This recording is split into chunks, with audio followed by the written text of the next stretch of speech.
Get ready, America, for this is the best of Destination Small Town, a Cluck TV production, featuring the shows that have taken Sweet Swine County by storm.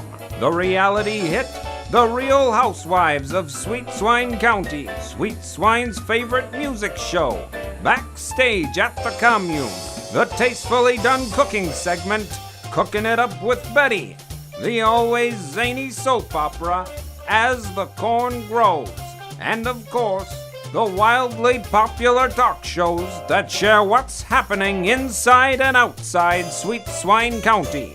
Which shows will you be seeing today?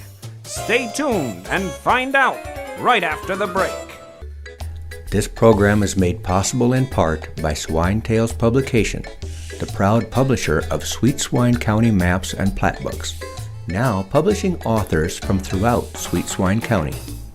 Swinetail Publications is now making plans for their next book tour, and they may be held in these small towns with the release of Earl Steps Out, My Story by Earl Silo. Born and raised in Sweet Swine County, he never saw any reason to leave. After all, what could be better than good old Splithoof? Oh, sure, he's considered going to Newport for the annual running of the Pigs Festival. And he said he does enjoy a good pig race now and again. But when it came right down to it, he just couldn't make himself get all gussied up and drive 10 miles to see some other farmer's pigs race. Then he met Cassidy Davis, and she convinced him that he needed to get out of Sweet Swine and step out. She held his hand, so to speak, which got him out of Sweet Swine, but into hot water with his best girl, Clarice. But that's a whole nother story. Each of these towns are being considered for a book signing because of the information found on the best source about small towns of the Midwest. To learn about these towns, visit destinationsmalltown.com. What's Cooking? A KLUK TV production, starring Abby Appetite, Lenny and Lola Leftover. Their destination, outside Sweet Swine County. Their purpose, to share their discoveries of the best cafes, restaurants, bakeries, supper clubs, and night spots. It all began when they realized food options in Sweet Swine County were limited. Now you can learn what they learned, with hundreds of food options. What's Cooking? In living color on the web. This program has been made possible by the Swine Song Commune, where musicians, artists, and hippie types live together and share their passions. To learn more, visit the online magazine at sweetswinescoop.com. Get ready, because just when you thought you'd gotten the cockleburs out of your overalls, they're now on TV. That's right, this is one weed you won't want to pull. The Cocklebur Morning Show, with hosts who deliver a mix of news, entertainment, and information about the communities throughout our story country. Now on this station and the web.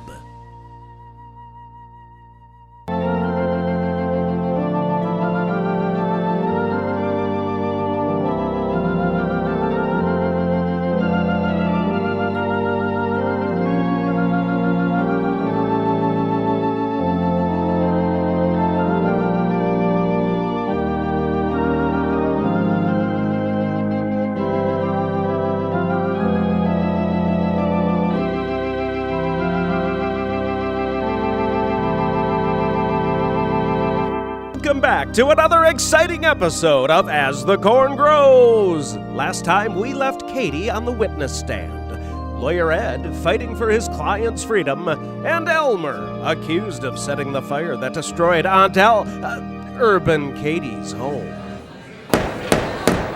Well, Miss Katie, just one more question. As Mr. Kingley's been insinuating that you met with Elmer Plow in the storeroom to plot the burning of your farm so that you could collect the insurance money. Is that true? No. Your Honor, you have to believe me. I drew a chip at Cousin John's New Year's Eve gala, and I had to perform, and I volunteered as a sword swallower, and Elmer Plow was trying to talk me out of it because it's so dangerous. He didn't want me to do that.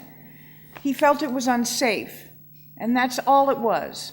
I have no further questions for this witness. The witness may step down now. Lawyer Ed, I wouldn't be surprised if he got his degree from bealawyer.com. This isn't traffic court. I need to get my parking ticket validated. If we get Elmer off, maybe he will speak at our county safety convention. The prosecution calls John Olson to the stand.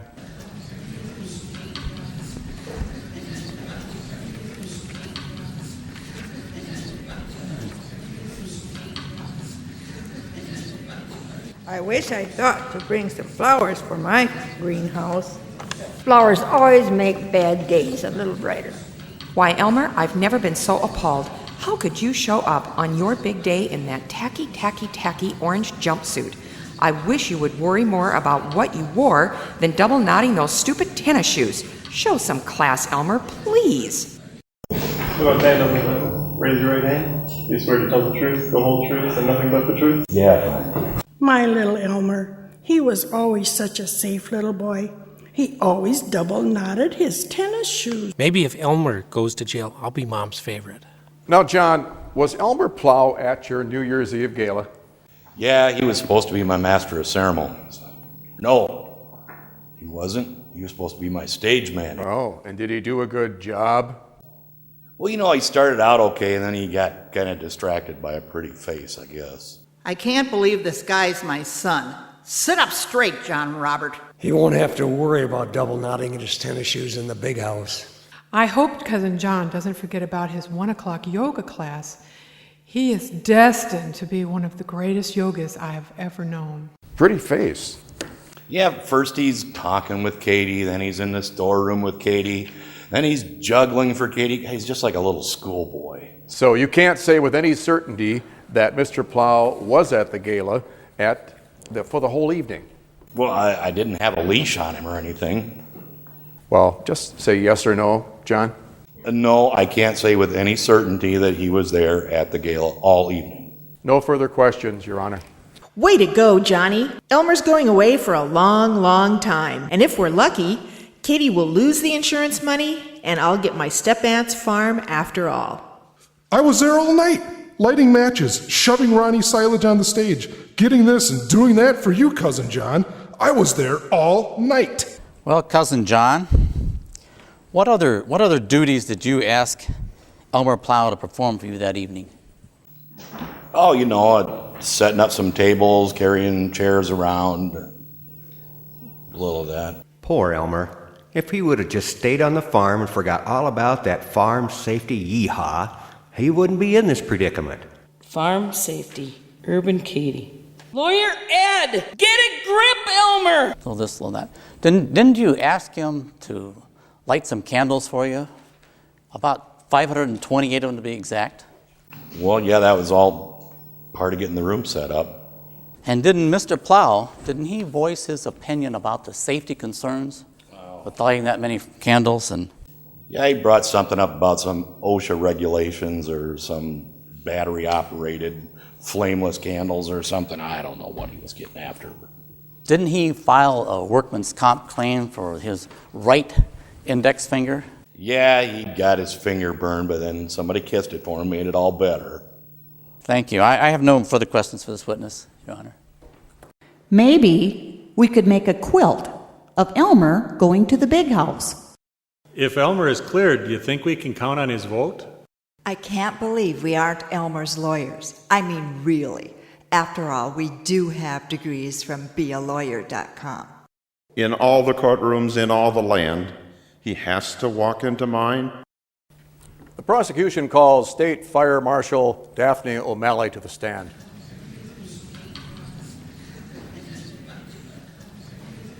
Oh, that Katie and Elmer make such a cute couple. They can't send them to the big house. I bet Cousin John had something to do with this. Oh, Katie's so beautiful that night. Her kiss was as soft as an angel's whisper. And my finger did feel better. Katie and Elmer. Elmer and Katie. Oh, I can't stand it. Elmer, wake up and smell the daisies. Place your left hand on the Bible. Raise your right hand. Do you swear to tell the truth, the whole truth, and nothing but the truth, so help you God? I do. No, Ms. O'Malley, you are the State Fire Marshal, are you not? That is correct. And you filed the report concerning the fire at Katie Olson's farm? Yes. In a nutshell, please tell the court what you found. It was arson.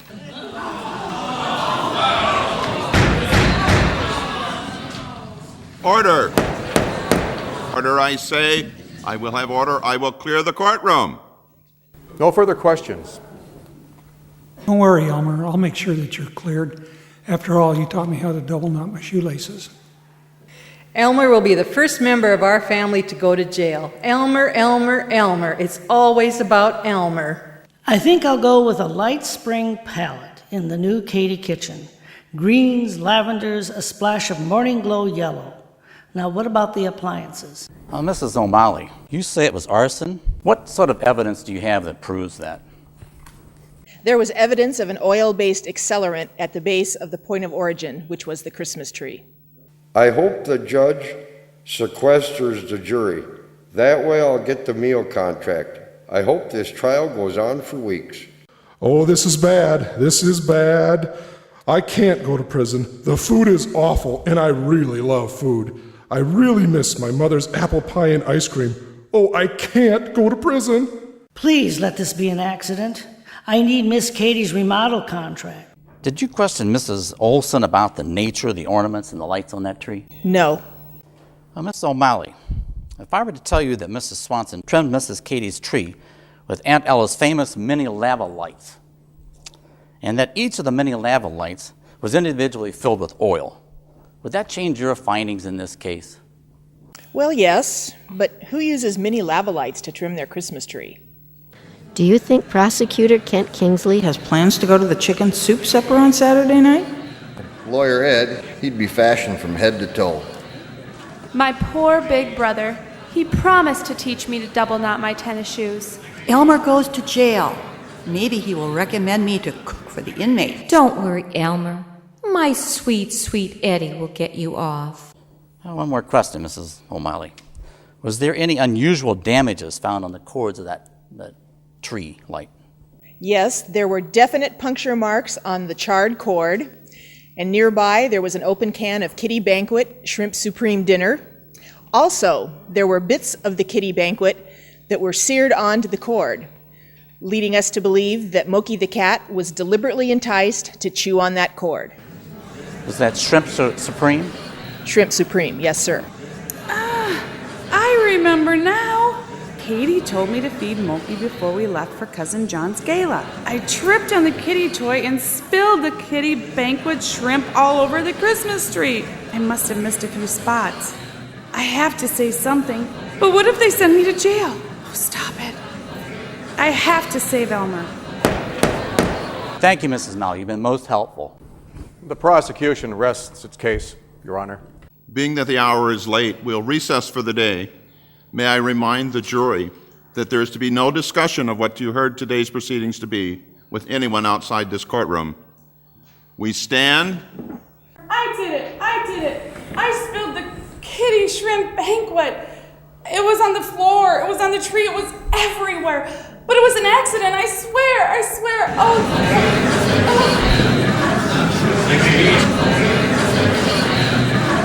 I knew it. It was Prairie Ann. Her and Moki were in it together. I thought it was suspicious that Prairie Ann got there so quick and just happened to be the one to save Moki. Thank you, Prairie Ann. Okay, Katie, let's order new cupboards. It's not her fault. Prairie Ann tripped on that stupid cat toy and there were unseen forces at play. Order in this court. Dela, escort that lady to the stand.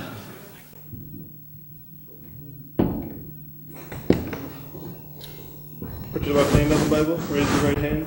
Do you swear to tell the truth, the whole truth, and nothing but the truth, so help you God? I do. Well, now, Prairie Ann, so you were at Cousin John's New Year gala party. Yes, I was there all night.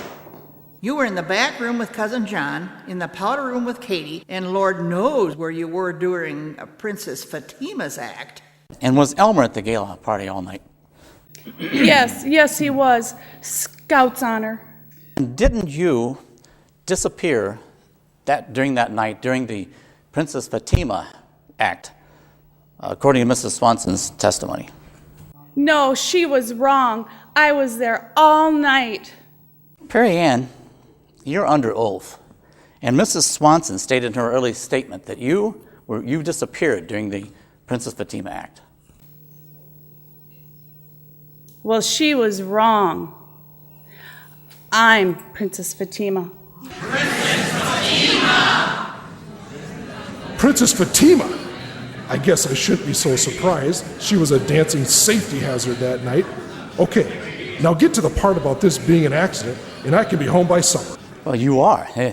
You were pretty fantastic there. Did you ever think about becoming a professional? Yes, I have. Objection, Your Honor. Sustained. Lawyer Ed, please direct your questions to the case at hand. Would you please repeat for the record what you just blurted out in the courtroom? Well, as I was saying, Katie was running late, and she asked me if I would feed Moki. So I opened up the can of Kitty Shrimp Banquet.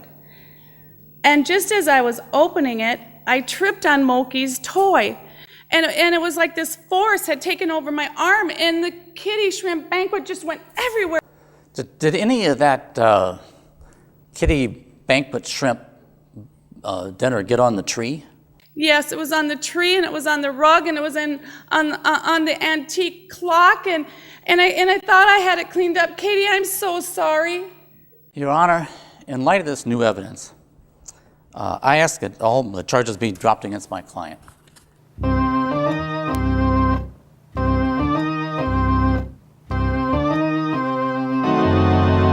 Holy crap. Well, now, will Lady Justice tip the scales in Elmer Plow's favor? Will Katie ever let Prairie Ann feed Moki again? Will Prairie Ann's hopes for a TV deal be dashed? And will Lawyer Ed keep Elmer from sporting an orange jumpsuit for the next 20 years? Find out after the break. This program has been made possible by The Daily Boar. This sometimes daily newspaper reports the news the residents of Sweet Swine County want to know. Also now featured online at sweetswinescoop.com. Get ready, because now you can watch a full of fun daytime talk show that shares the latest and greatest news about the people, places, and events found all over our story country.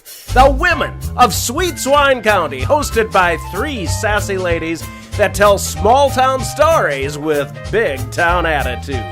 Now on this station and the web. This program is made possible in part by Swine Tales Publication, the proud publisher of Sweet Swine County maps and plat books, now publishing authors from throughout Sweet Swine County. Swine Tale Publications is now making plans for their next book tour, and they may be held in these small towns with the release of It's You, Not Me, a guide to breaking up by Paris Ritchie. Born to wealth, Paris Ritchie is one of the most photographed women in the world. Women want to be her, and men fall at her feet. Although her love life is well documented in the tabloids, don't believe everything you read. Paris has had to kick more than a few lovers to the curb for what she calls shenanigans unbecoming of a Paris man. She's just a woman who knows exactly what she wants in a man, and what she brings to any relationship. So if an affair ends, it's you, not her. Each of these towns are being considered for a book signing because of the information found on the best source about small towns of the Midwest. To learn about these towns, visit destinationsmalltown.com.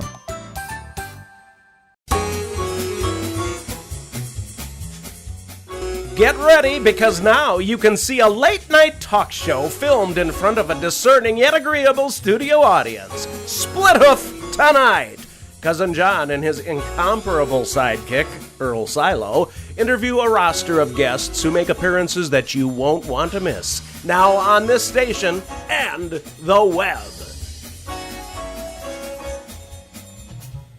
This program has been made possible by Purdue University, Sweet Swine County's Institute of Higher Learning, with 3 classroom trailers that can accommodate up to 9 students each. To learn more, visit sweetswinescoop.com. Welcome back to As the Corn Grows. Now, we join a packed courtroom as they anxiously await the verdict from Judge Justice, while Elmer's fate hangs in the balance. Now, in light of this new evidence, I rule that all charges against Mr. Plow be dismissed.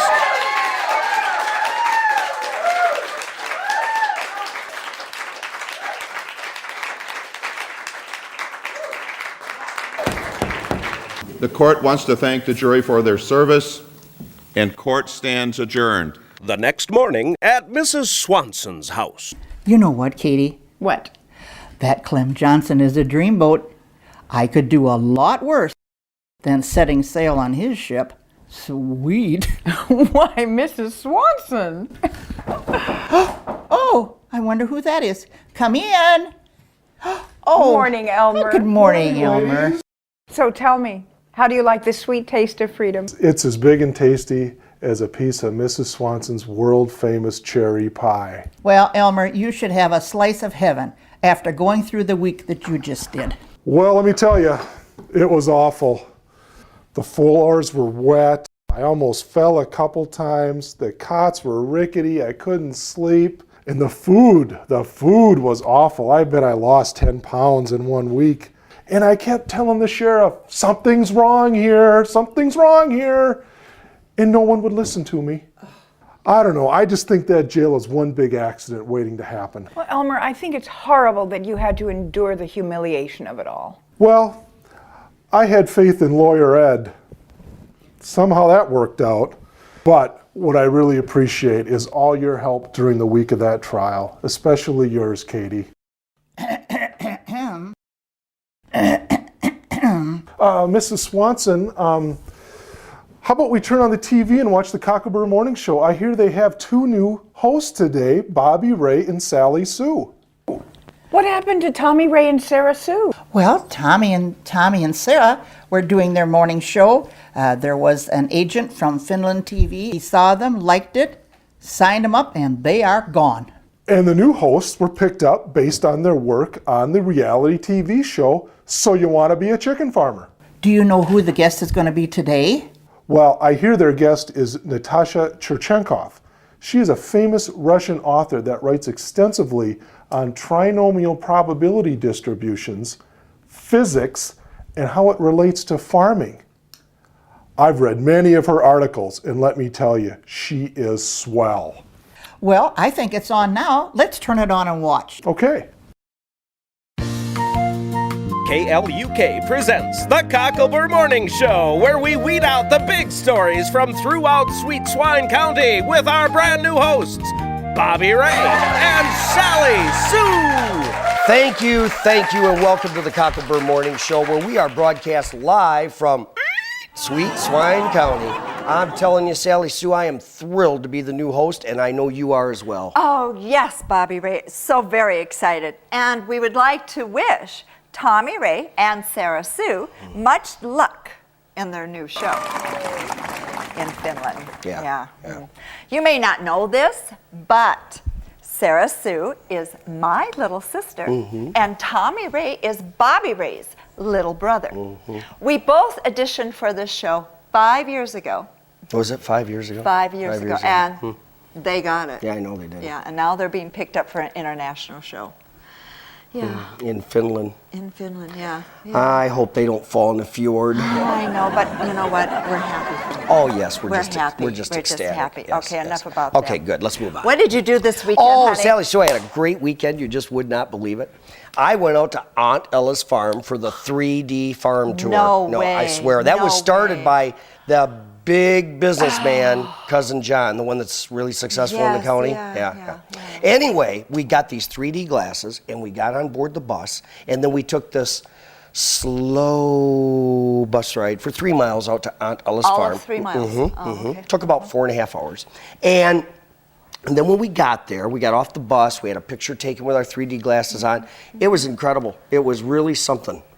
Oh, wow, Bobby Ray, that sounds great.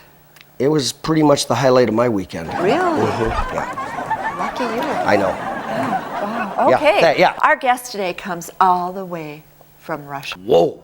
Russia. Yes. Ladies and gentlemen, Natasha Churchenkov. Churchenkov. Okay. Very nice to meet you. Oh, hi, dear. Welcome, Natasha. We're so glad that you're here on our set today, and we want to welcome you to Sweet Swine County. How are you enjoying yourself? Oh, it is wonderful. It is wonderful. You know, the people of Sweet Swine County, they are so warm and friendly. I feel as though I have never left Russia. Oh, isn't that sweet? That's special. Oh, great. Yes. So, Natasha, tell us about your new book, Modern Farming versus Trinomial Probabilities. Have you seen that? No. Oh, well, did you know that there are physics in farming? No, I never knew. Well, this is a labor of love about just that. And you know, my mother and her family owned the biggest farm in all of our region in Russia. And in fact, I grew up on my grandmother's farm near St. Petersburg, Russia. Is that right? Really? Well, Wow. I understand you're here now doing research on your new book, The American Chicken Farmer. Yes, that is so. I, in fact, would like to take a tour of all of the farming operations in this region. That would be of great interest to me. Good. Is there any particular one that you're interested in? Yes, you know, there is one particular farm that I am very interested in. I believe it is called the Cluck and Pluck Chicken Farm. Oh, Cousin John. Yeah, he's into a lot of things. Yeah, he is. Yes, that is John Robert Olson, who has developed his small chicken operation into an international conglomerate. Amazing. Yes, Amazing. it is. Yeah. Absolutely. Well, you see, what I want to do is I want to study that man, you see. Ooh.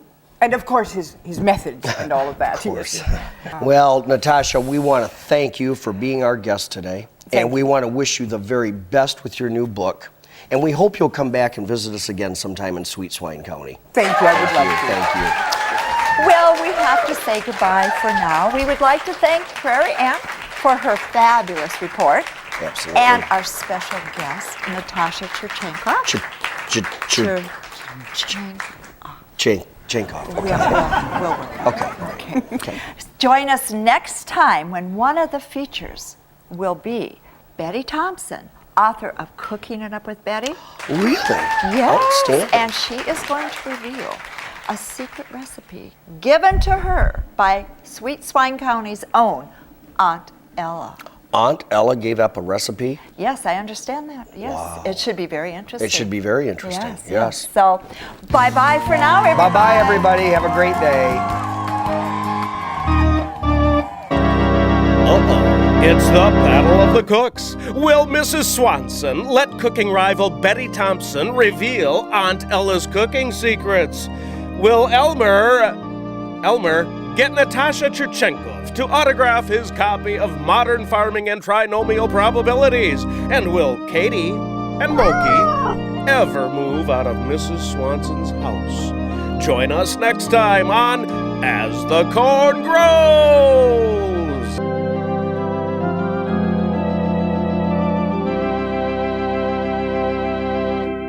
This program is made possible in part by Swine Tales Publications, the proud publisher of Sweet Swine County maps and plat books, now publishing authors from throughout Sweet Swine County. Swine Tales Publication is now making plans for their next book tour, and they may be held in these small towns, with the release of Poems I Wrote and More Poems I Wrote by Sweet Swine County's own Poet Laureate, Ronnie P. Silage. After serving as Poet Laureate of Sweet Swine County for over 20 years, Ronnie was encouraged to put his poetic masterpiece in book form for all to cherish and enjoy. With a wealth of life experiences to draw upon, Ronnie P. is a veritable pit of poetic musings and life lessons learned. Each of these towns and their businesses are being considered to hold a book signing because of the information found on the best source about small towns of the Midwest. To learn about these towns and their businesses, visit DestinationSmallTown.com.